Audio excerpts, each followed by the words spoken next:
Hi. So what the heck is Hypertufa? You've probably seen it. Maybe that's what's brought you to me.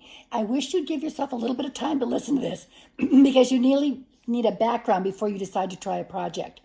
And before I go any further, let me just show you what the idea is. This is a Hypertufa right here. That's the idea. My first one, not the greatest, but a start of it. So Hypertufa is basically light cement.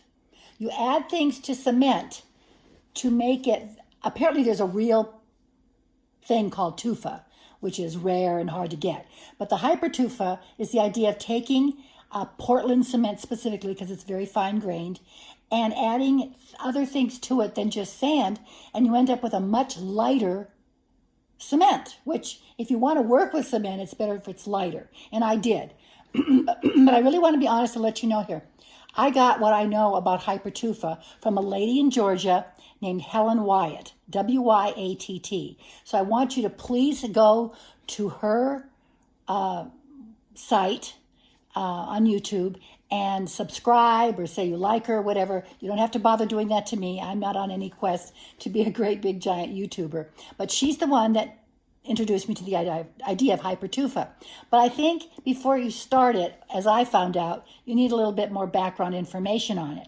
And so you're going to see part 2 where I talk about it and I start a project. I hadn't done it before, and I began to realize that there are a little bit of pitfalls that you have to work with. Plus, there's some things you can do with it that I haven't seen anybody else do with it. So as you go through my parts, you're going to see me do something like making a slip out of it. Slip is when you just use the cement and water it down. You can almost paint with it.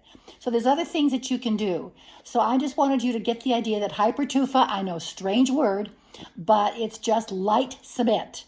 And if you really want to see somebody working in it, you want to look at Helen Wyatt, a lovely lady, a little bit older than I am, living in Georgia, and she's just willing to try anything.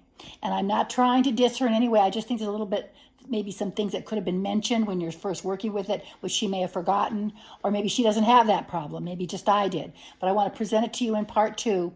So at least look at that, and then I'll talk about the ingredients that you need and everything when you look at my part 2. Okay, thanks. Bye.